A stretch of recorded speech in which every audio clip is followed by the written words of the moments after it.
It's Waxing Lyrical, baby. Hello, Waxers, and welcome to Waxing Lyrical with Mains and Dutch. I'm your host, Mains, and my colleague, a man who loves being on the same side as Colin Cowherd in an argument. It's Mr. Neil Dutton. How are we, Neil?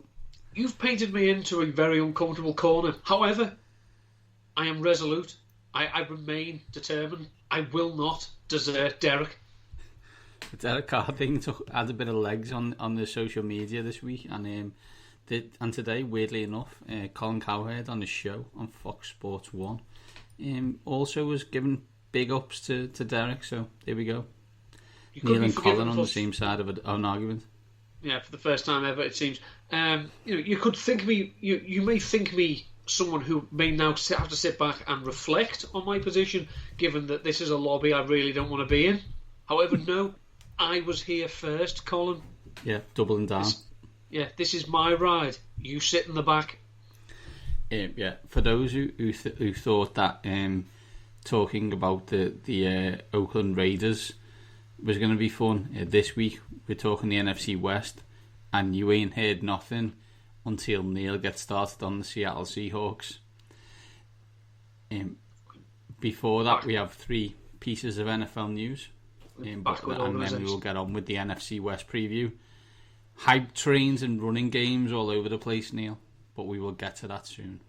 Hype trains and running games is the second second football-related line I've heard today that sounds like a Springsteen lyric. Yeah, probably. What was the first one? Kareem Hunt saying, "I feel like I've been running outside zone all my life." That's beautiful.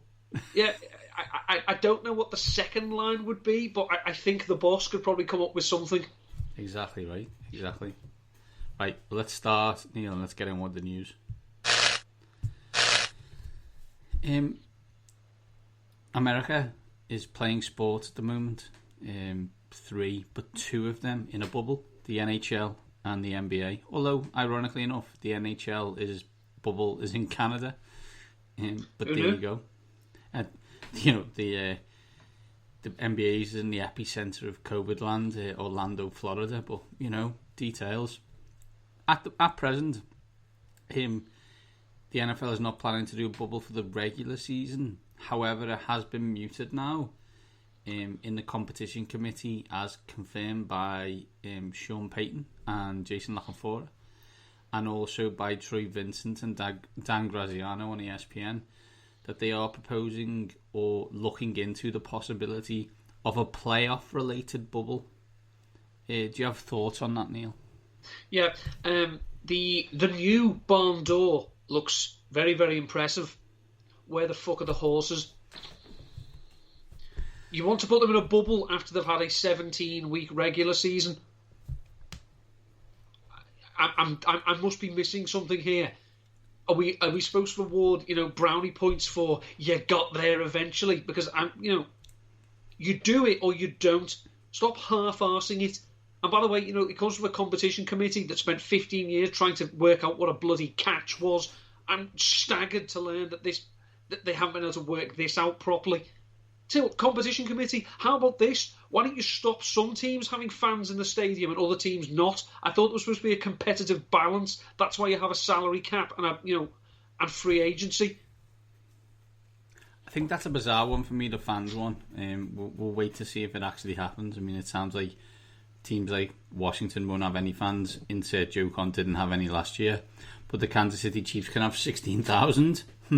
Anyway, I think we should be at least somewhat fair to the NFL. I'm not sure having a 32-team NFL season in a bubble is feasible.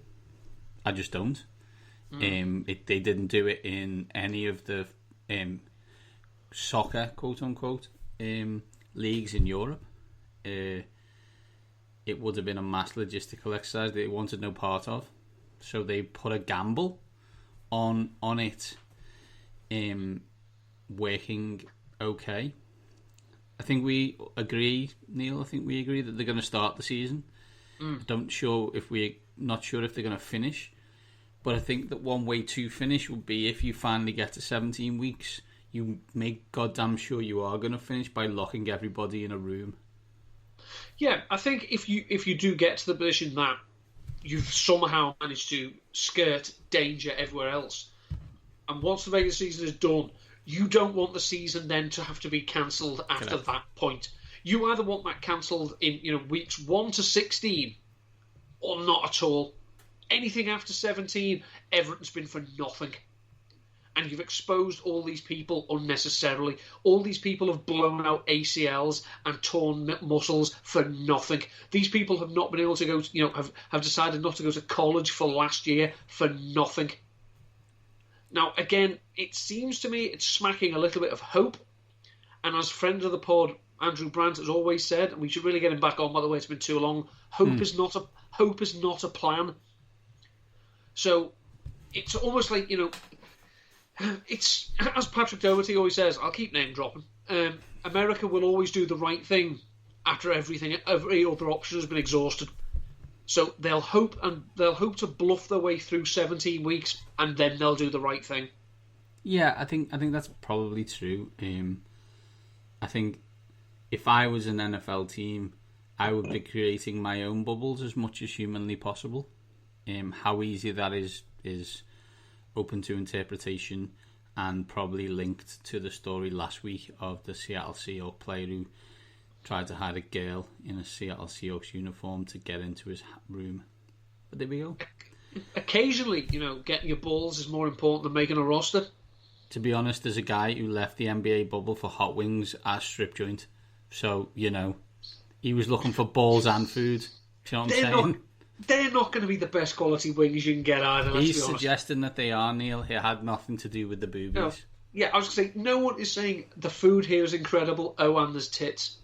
I think that's what that dude was saying. But there we go. He's a liar. He is a liar, Neil. Correct. Well spotted. I'm glad you were able to work your way through the ruse. Congratulations. You can now work for the FBI. Just call me Sherlock. Next story, Neil.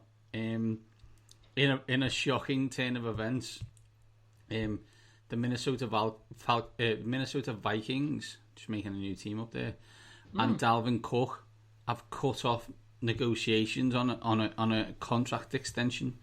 At present, Dalvin Cook will now earn $1.3 million for the season. I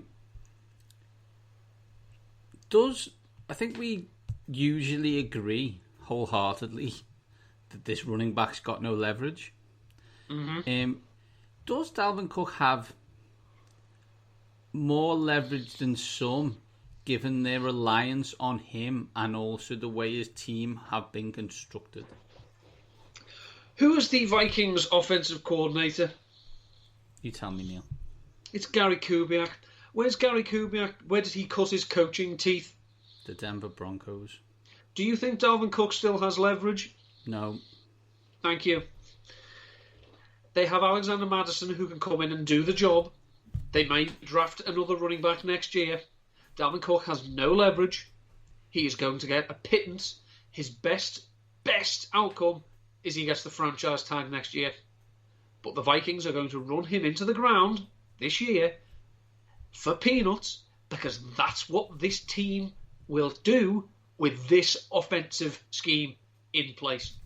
I think when you look at it at a high level, right, they're a running team who run a lot. They have Kirk Cousins or Kurt Coupons as their quarterback. Some people think high or low on that, but even if we think high, we think there's a ceiling, I think would be fair to say. However, I do think people do forget. They're like, oh, Mike Zimmer's the head coach. Yeah, he is, but Gary Kubiak runs the offense. Mm-hmm. And that, if you want to go down the list of running backs who ran for thousands and thousands of yards in that scheme, it's a long list of people who weren't always household names. No, they're probably not as talented as Dalvin Cook. Unfortunately, this is the end of the stick you've got, mate. I'm not begrudging you for wanting a big contract. As I say, get your money. Yes, but it's not going to happen. Yes.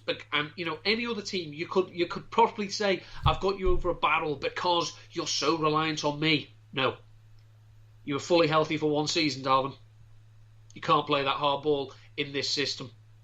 Not going to happen. Yes. Speaking of non-stories, Pat's quarterback nonsense. Just when you thought it was safe to come out, someone asked Bill Belichick about whether he was proposing a platoon at quarterback. Bill replied as follows: "It might benefit the team. Look, I always say I'll do what I think is best for the team, what gives us a chance to win. So whatever that is, I would certainly consider it. If it runs unbalanced line, or double unbalanced line, or 23 personnel, whatever it is, if it helps us win, then I would consider it." Is there any way on this earth that week 1, 100% of the snaps are not taken by Cam Newton? No. Do you remember when it was announced that it'd be a weird training camp and there wouldn't be as much access, so that there obviously no pre-season games, and people thought maybe we'll just start getting reports that will cut through the bollocks and we'll actually get some legitimate quantifiable data. Some teams and some reporters did not get this memo. What do people think Bill Belichick is going to say to this type of question? Seriously, these aren't greenhorn reporters. They know Belichick. They know what he's going to say, and they know that he doesn't believe a word of it.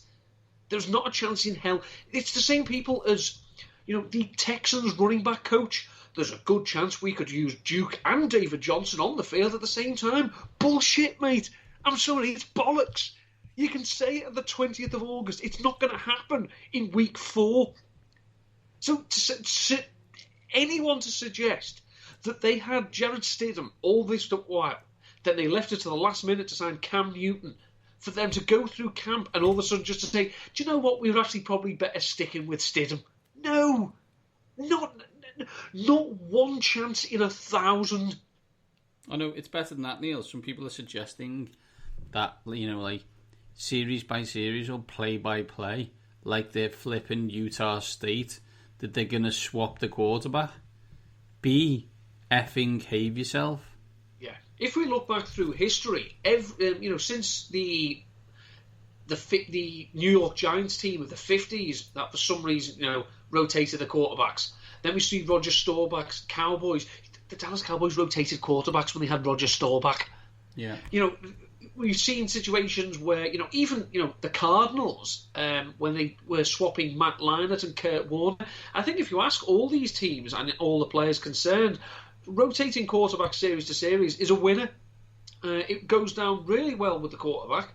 The offensive line love it, and so do the receivers. Oh, I'm being sarcastic. It's not going to happen. Again, this ties into the myth that some people seem to think that Bill Belichick is going to tank this season, because platooning your quarterback is one good way to guarantee it happens. It's bullshit. It's not going to happen. My favourite one of those is the Kurt Warner Matt Leinart thing, because not only were they platooning it, basically, like one's right-handed and one's left-handed, so the team has to totally change. Complete madness. We wonder why bad teams stay bad. We don't. People do. We don't. Bad teams stay bad because they make stupid decisions continually. Neil, that's it for the news. So let's get this ball rolling with a little bit of NFC West action. So here is the NFC West preview. As always, we've got a big question. We'll talk about fancy sleeper for each team, then a more likely to be discussed area, talking about who they're playing, when they're playing, and their over-under for the season. First team to discuss, Neil, is the Arizona Cardinals, formerly of the NFC East. Don't know if anyone knows what Arizona is, but it always blows my mind now. Although they were Phoenix then, and then previously St. Louis, so we'll let them. And then Chicago before that. And then Chicago before that. Bloody hell, this team's been about. and been good for about 2 years, 3. I think they've gone back-to-back 10-win seasons once. Ever. And this is essentially a founding member almost of the NFL. This team stinks. And that's why this question is even more ironic than it was before we brought that up. Are you aboard the Arizona Cardinal hype train, Neil? Choo. No, I think I can stand on a bridge and watch it go by, but I'm not buying a ticket. I think offensively they're going to be fun. The air raid offense that Cliff Kingsbury runs by its very nature is fun, but I just think their defense is lacking something, and what it's lacking is talent. Talent, at most levels. Especially, the defensive secondary. They were awful last year. I mean, Patrick Peterson was not Patrick Peterson last year, but he was still good. But unfortunately, on the other side of him, there was no one. They allowed the most yards total, the second most passing yards. They allowed 38 passing touchdowns, which was second most. They had 7 interceptions, which was tied for last. They had to blitz the third most. They had 40 sacks, which was 17th, which isn't too bad, but Chandler Jones got 19 of them. And again, we still have the problem. I think Buda Baker is a very talented safety. I think Patrick Peterson is still an above-average cornerback, but as I said, I don't think you put him in the pantheon anymore. I just worry that the players opposite those two and the players opposite Chandler Jones aren't really up to snuff, and I don't think they've done a great job in bulking up in that area. I mean, they drafted Isaiah Simmons, who can play everywhere. Yeah, he's a football player, Neil. He's a defensive weapon. Yeah, we see that work. I mean, they've brought in a few decent players. Jordan Phillips has had 9.5 sacks his last 2 years. Devon Kennard had 14 sacks his last 2 years. He's like an off-the-ball linebacker. They did have Devondre Campbell, who came in from the Falcons, and he had quite a good year last year. I think 2 interceptions, 5 pass defenses, 3 forced fumbles, 2 sacks. But it's still not great. And I think you're going to... Offensively, they're going to be fun because they're going to run a lot of plays, but also because I think they're going to have to, because they're going to have to score a lot of points. Yeah, I always find the hype train conversation usually drifts into fantasy world. Do you know, aren't the Cardinals going to be good? What you actually mean is, isn't Kyler Murray going to throw a lot? Aren't they going to try and score a lot of points and gain a lot of yards? All of which are probably true. I hope so. I like Marvin the Martian. He's cool. He was awesome in the Warner Brothers cartoons, and he's now awesome as the quarterback for the Arizona Cardinals. Does that translate to 8+ wins? I'm not too sure. And we'll come on to it a bit later. There's a chance based on schedule. But as you said, the defense isn't great. The offense has a chance to be really good. It'll be fun. I think there'll be in a lot of interesting games that you'll want to see. I think there'll be a lot of I think there'll be in a lot of close games, fun games. There could be a good red zone team. Although the problem is with that, they're usually on at 9:00 UK time. So you don't see, not really a red zone team because they're the only game left, them and the Chargers. So, yeah, I'm not aboard the hype train. I don't see them being any better than the third best team in this division. I think that's the best he could hope for. And I don't think they're that. I think they're probably still the worst team. Probably. But I think that does show the strength of the division, to be fair. As outside of the division, I think they could cause a few headaches for teams. I mean, it's a team that's added DeAndre Hopkins. I don't think we can't skate over that one of the most productive wide receivers in the NFL did join this team. But you have your worry about wide receivers changing teams, and also about the inherent spreading the ball around that comes with running an air raid style. Wide receivers running in an air raid offense do not command 180 targets. Especially not if they haven't had a chance to develop the chemistry with the wide receiver. Is he still going to get, 150? Yeah, probably. It's DeAndre Hopkins, for Christ's sake. Of course, they're going to, they'd be stupid not to feed him. But I just think that where he's come from being like the only show in town, I think they're going to try and work in a few more pieces. You've got a quarterback also who's still going to try and run the ball. You've got a team that ran the ball very well last year after they got Kenyon Drake. So I think he's obviously, I think he's going to lead the wide receiving core. I just don't know whether he's going to lead all wide receivers in the NFL anymore. Yeah, I think like I haven't drafted him in any of my fantasy leagues. Neil, have you drafted him in any of yours? And it's more fear, not lack of talent. I don't think he's got less talented moving from Houston to Arizona. I just think, I don't know now, without any practice, without any preseason games, and lack of practice, I'm concerned that he doesn't get as many targets. That doesn't mean he doesn't make spectacular plays. There are other wide receivers that I would have preferred as my first wide receiver. Speaking of fancy, Neil, who was your fancy sleeper on the Arizona Cardinals? Well, it's as I say, if you like DeAndre Hopkins for playing in this offense for the opportunities he's going to get him, why not take DeAndre Hopkins and wait quite a few rounds and take Christian Kirk? Because he's going as the wide receiver 38. Now, last year, between weeks 8 and 17, he only averaged 12.9 PPR points per game. He was still dealing with a high ankle sprain, and he was facing every other team's top cornerback. That's not going to happen now. Take from it what you will. He's a man who's developed something of a chemistry with his quarterback. So while I think this is an offense that everyone's going to eat to an extent, they're not. I don't think Dan Arnold is going to be a tight end one. Let's just say that. And I know you're thinking, wasn't he in Roseanne? Very good. I can see your jokes before you tell them. I just think that I'd rather have Christian Kirk at his ADP than DeAndre Hopkins at his at the moment. Yeah, makes sense. The over under for the Arizona Cardinals is 7.5. Schedule wise, to give you a bit of context, they play the NFC East and the AFC East, which is decent. They also play the Lions in Arizona. Again? Yeah, I know.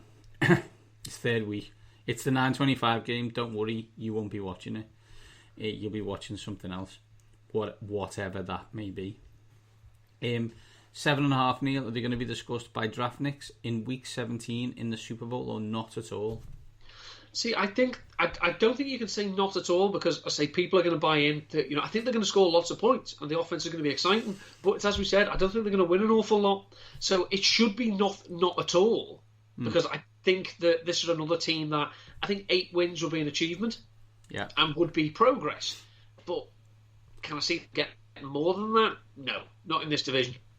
So I'm going to say they're going to be discussed, but in terms of what they are actually doing, they shouldn't be discussed. I'd be surprised if they won more than 2 games in division.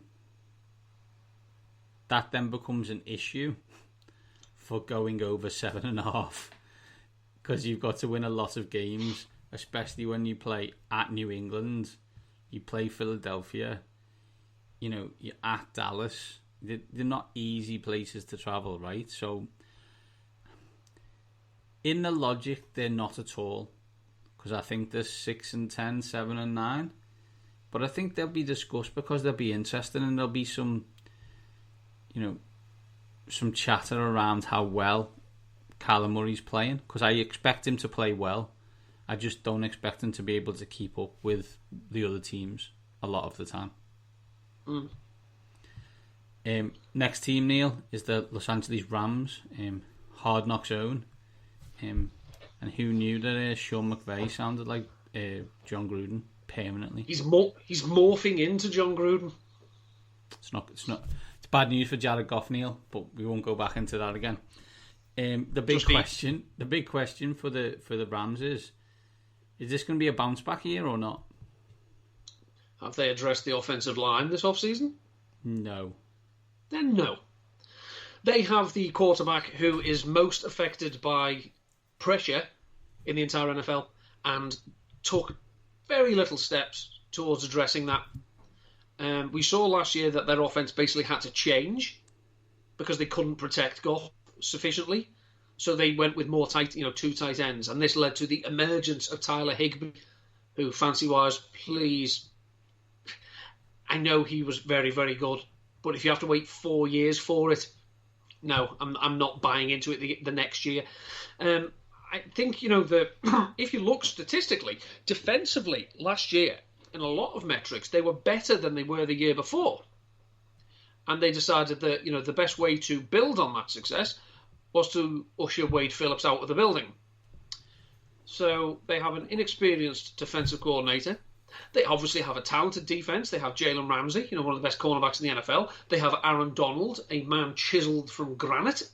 But they have some nice pieces supporting these on their defense. But again, this is a team that seems to be getting old in a lot of key spots.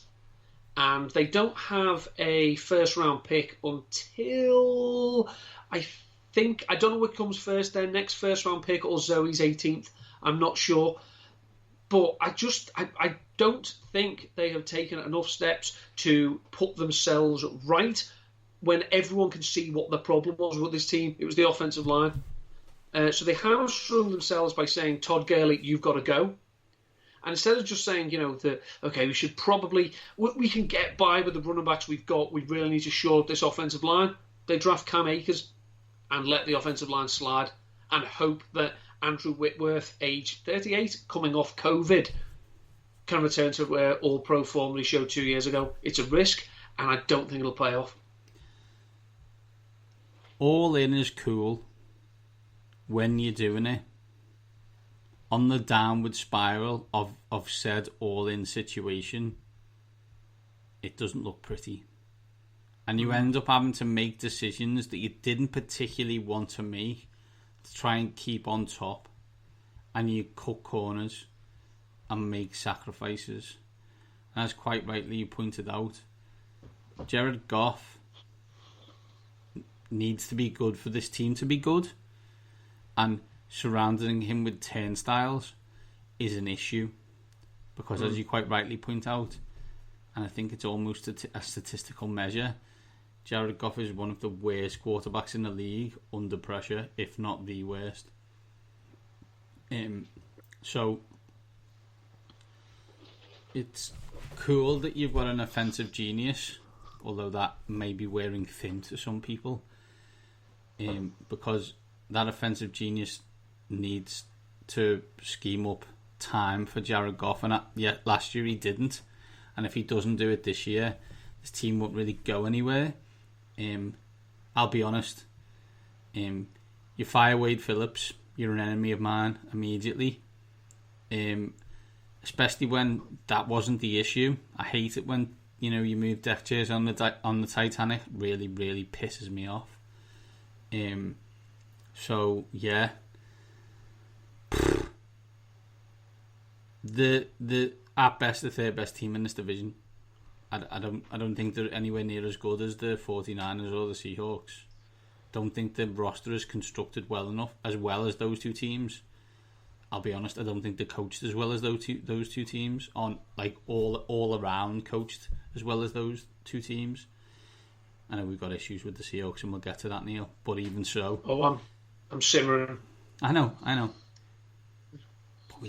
I think it's a problem. It's as you say. It goes back to that old joke, about the leader of the Russian government, on assuming office, was handed 3 envelopes by his predecessor, and he said, "When the first crisis comes, open the first envelope.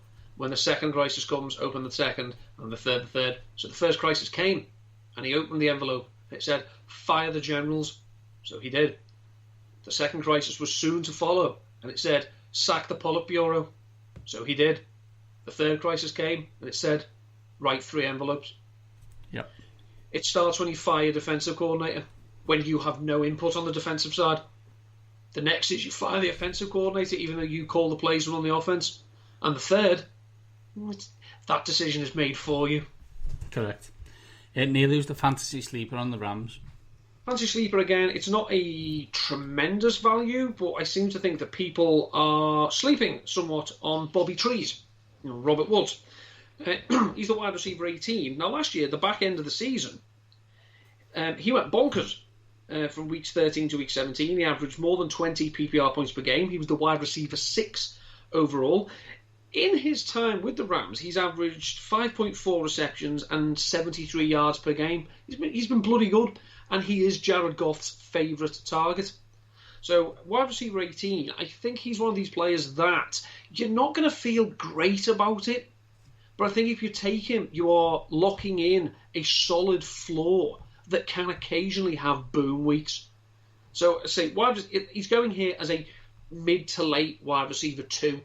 And he can probably be a high-end wide receiver 2, low-end wide receiver 1, especially if this team's defence doesn't live up to their end of the bargain. Over-under for the LA Rams, Neil, is 8.5.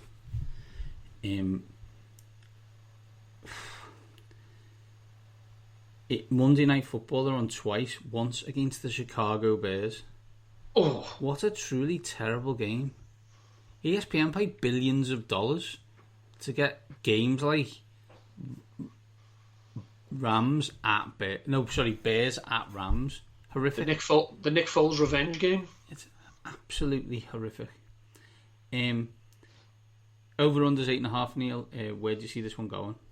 I say going under, because I think they can still score points, but if they go up against a team with a voracious pass rush, like they're going to have to do at least one of these teams in this division twice a year, I think Goff is going to scupper them because their offensive line is not good enough.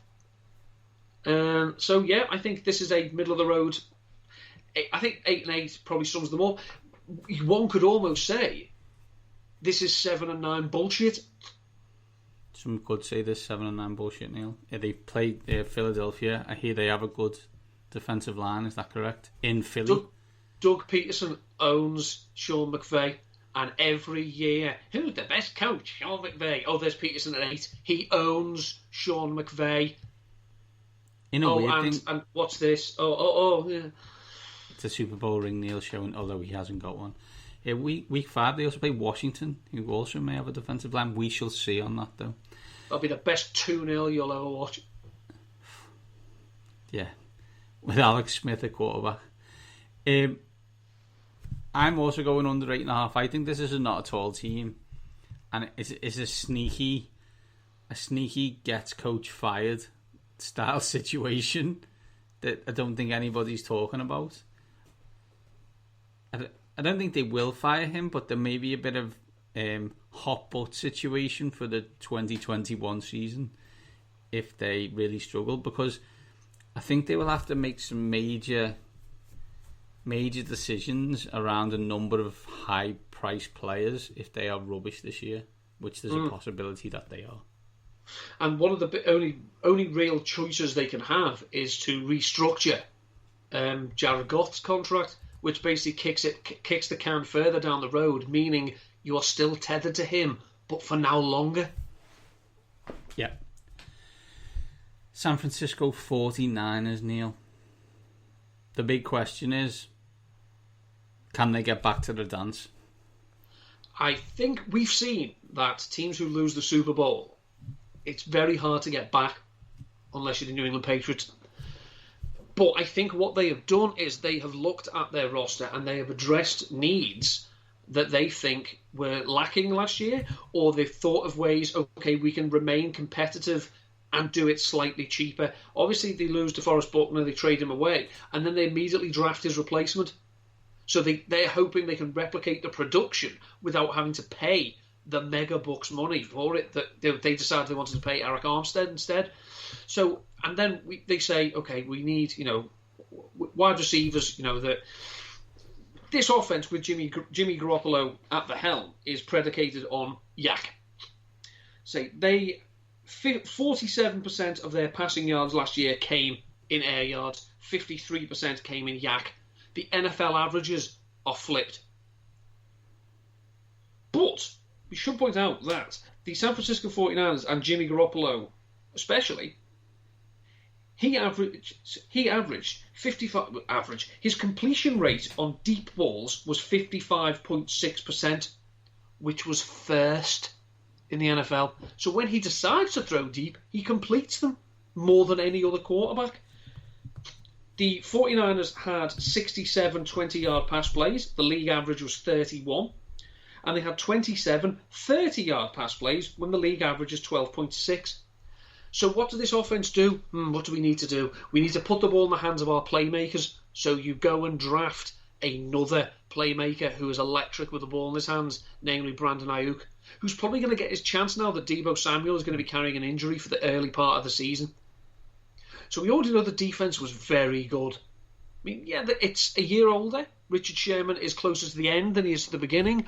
But I just think, we've seen how well coached it is. And last time I checked, they still had Arik Armstead and the young Bosa.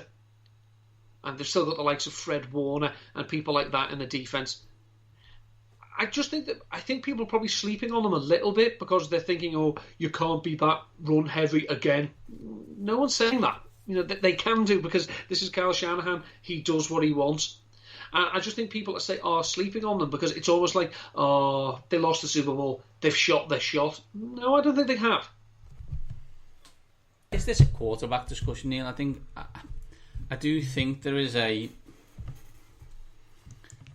in a similar sense to the LA Rams, is their quarterback actually good?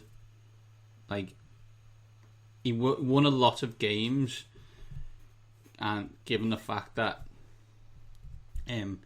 his coach is an offensive genius, in a different way to Sean McVay, they obviously scheme differently and play differently, but they put their quarterbacks in positions to make quote unquote easy throws that allow their playmakers to make plays, right?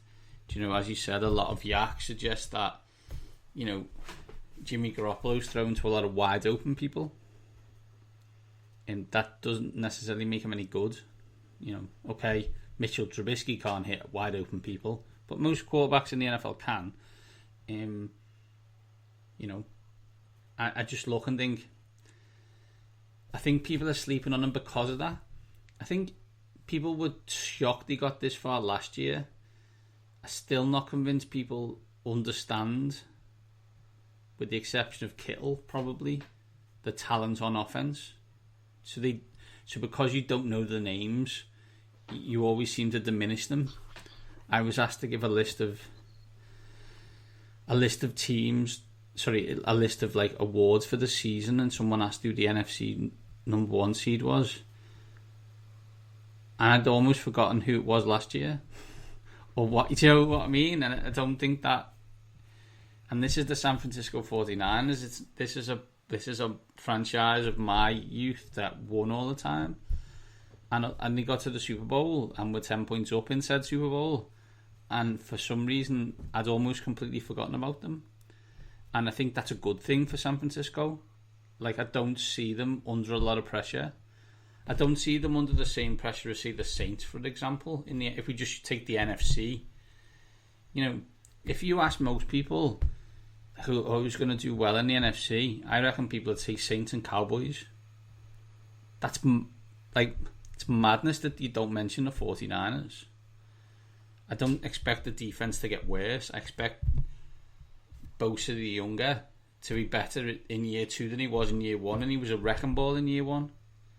So I think it's a Garoppolo conversation, and I think he needs to be better, and I'm not sure he will be. The issue I have is, you look at most statistical measures, through 3 quarters of the Super Bowl, Jimmy Garoppolo was playing better than Patrick Mahomes.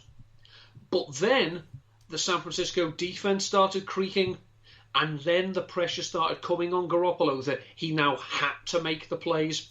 Did the defense creak, or did Patrick Mahomes put on the Superman cape? Bit of column A, bit of column B is what I'm saying, and I'm not sure Jimmy's got that extra gear.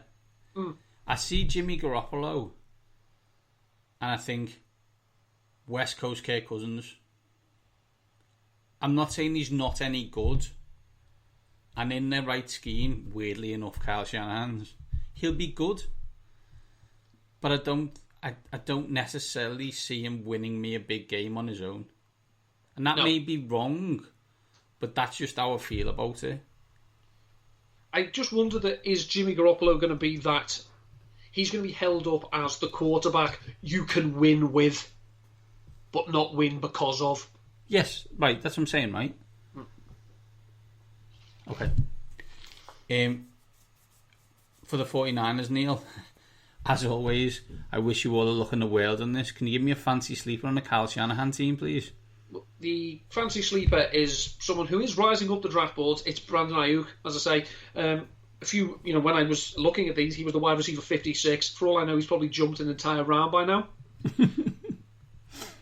It's, as I say, outside of George Kittle, it's a very, very shallow, in terms of name recognition, passing game. But I just think that Ayuk is going to be the leading wide receiver. They don't have Emmanuel Sanders anymore. Say Deebo Samuel is injured and we can't bank on him. So now it's like, you tell me, this is a guy they traded up for in the first round. I think he's going to get more targets than Kendrick Bourne or Dante Pettis or Tavon Austin or JJ Nelson. Now, is he going to be a wide receiver 1 every week? No. They're not going to use him the same way they use Deebo Samuel, who basically at times, in the Super Bowl, Deebo Samuel was the best runner. Mm-hmm.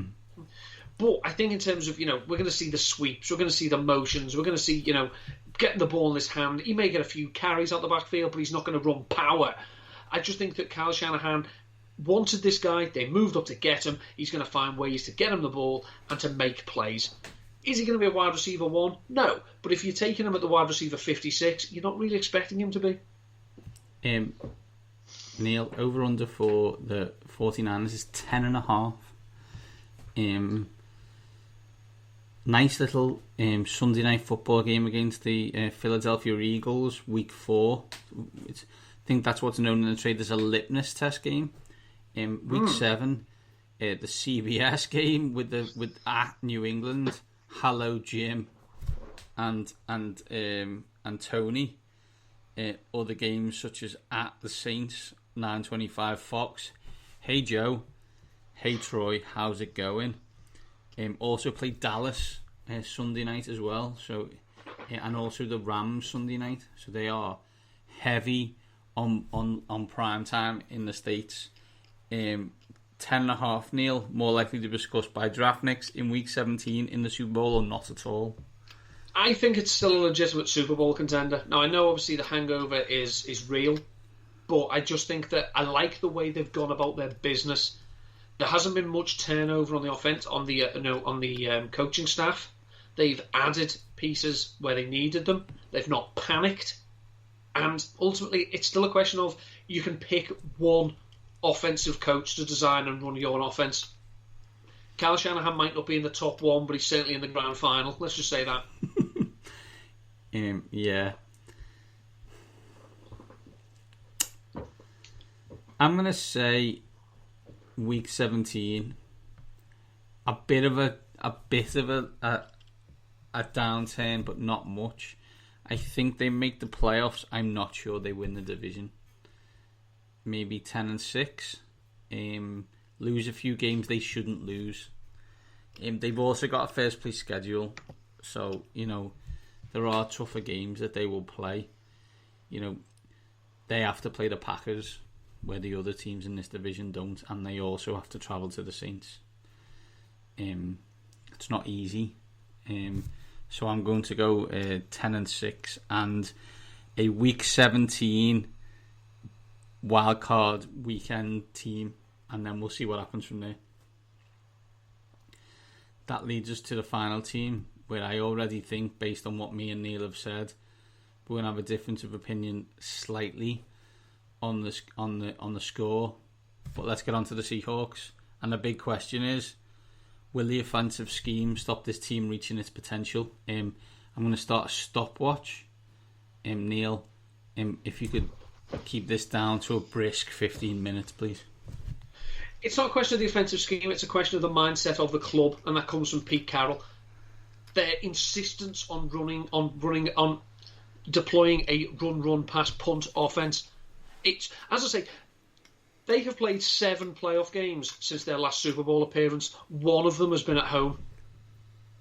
They've not been to a conference championship since they got to the Super Bowl because they don't play home games. So they decide that the best way to win games is to just keep things close and then rely on Russell Wilson to get to pull their spuds out of the fire at the last minute. Last year, from weeks 1 to 13, the Seahawks trailed at halftime 7 times. They won 6 of those 7 games. But to close the season, so from week 14 to 17, they trailed at halftime in 4 games and lost all 4. Their opening 12 games of the season, they trailed in 10 of them and went 10-2 in those games. This is ridiculous. They trailed at some point in 13 of 16 games, and yet they went 11-5. They went 10-2 in 1-score games last year. That is not happening again. Your offense is crap, basically, because you rely on the ground game. Because you think, as long as we keep it close, it's like the old school mindset for batting in Pakistan used to be, if you bat second, just get close to the first innings and maybe they'll fall away. This is what they're trying to do. They're saying, if we can just keep it tight, Russell will bail us out. Tell you what, why don't you hang half 100 on a team by the third quarter and then you can run the ball? And especially as this year, last year, the Legion of Boom, sorry, it's dead. This defence was dog shit. They were 7th in yards allowed, 6th in passing yards allowed, 11th in rushing yards allowed. They allowed 22 rushing touchdowns. They allowed 4.9 yards per carry. They had 28 sacks, which was 31st. This defence is terrible. But no, let's run the ball on 2nd and 8 and longer. They ran the 8th most times in the NFL. So they're behind the 8 ball anyway after first down, and then decide to do what? Run the ball again. They have the best, most efficient quarterback this side of Kansas City. They are paying him $35 million a year, but they would rather trust a 7th round running back who fumbles the ball. It is ridiculous. It is backward. And it is going to bite them on the arse because this defence has not got better. I'm terribly sorry. Yeah, you've added Jamal Adams. Well done. Who's rushing the passer on this team? This team stays in base personnel more than any other team in the NFL. 67% of the snaps they're in. 4 down linemen, 3 linebackers, 4 defensive backs. So they spent a first round draft pick on Jordan Brooks, who can't cover. He's not a pass rusher. He gets tackles for losses. Yeah, that's great. I'm not running on the Seahawks. I'm passing on them. Even with Jamal Adams in there. This team, it's going to bite them on the arse. And eventually, they'll work out when it's too late. Maybe we should have just done what Mr. Unlimited wants us to do and actually let him pass the ball. But it'll be too late because they'll be sitting watching at home. Just getting into the playoffs, I'm terribly sorry. It's not enough when you've got this quarterback. But it's a question of, it's like Arsenal. As long as we finish 4th, we've achieved something. That's mediocrity. That is not a commitment to winning. It's a commitment to just getting through to next year. If that's all you want, congratulations. But it's going to come to an end. Can I talk now? I'm just breathing. Okay. I think it's tough to argue, as most of it is statistically based and factual. I do think that the idea of keeping games close and winning it at the end is one of the most flawed NFL concepts of all time, especially when your defense isn't great. My problem is sometimes that they do have Russell Wilson, and I sometimes wonder if that means they win a load of games. They didn't towards the end of last season. I think it's undeniable, as proven by statistics. But I think I'm with you, with the exception of Patrick Mahomes. I think Russell Wilson's probably the 2nd best QB in the league. Come at me, bro. And for some strange reason this year, I think this is the best team in this division. I could be wrong, and I'm happy to be wrong. But I think there's a chance that they could be. I'm not going to say any more because you spoke for 15 minutes.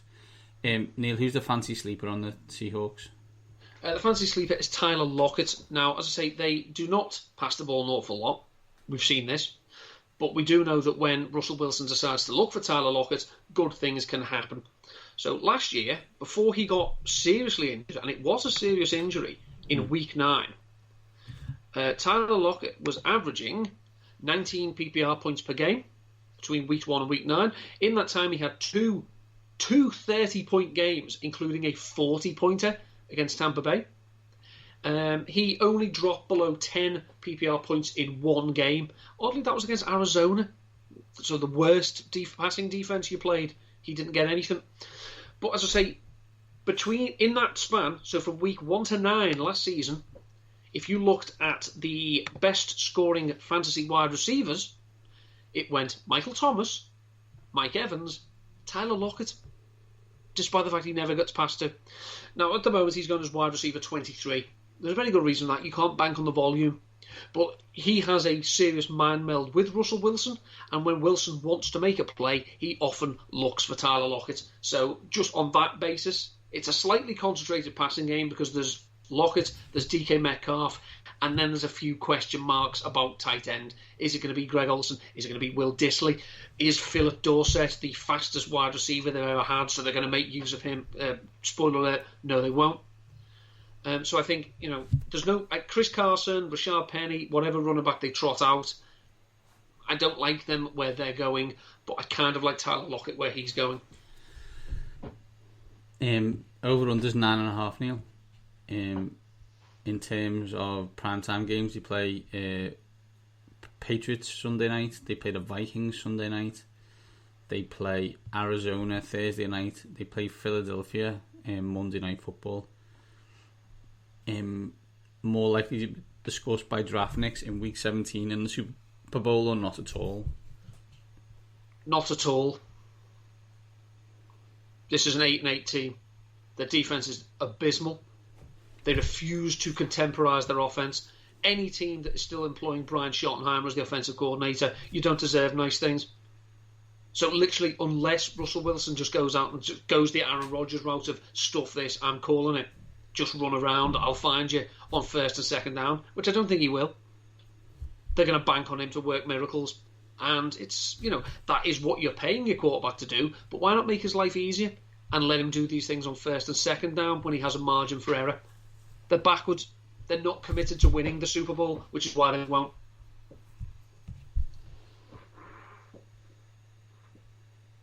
Dolphins,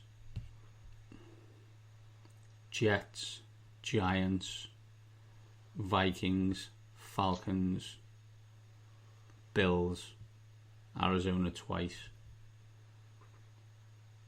Better than all these teams. Playing Washington. Better than all these teams. Will beat all of these teams. I think this team wins 11 games and wins the NFC West and hosts a playoff home game for the first time in a long time. Could be wrong, maybe due to the fact I secretly love Pete Carroll. Don't get me wrong, completely understand his flaws, understand that fast and loose isn't always the way that this should work. But I would like him to be my boss more than I'd like Bill Belichick to be my boss. Does that mean I'd only win one Super Bowl over 4? Probably. But you know what? I still got a ring.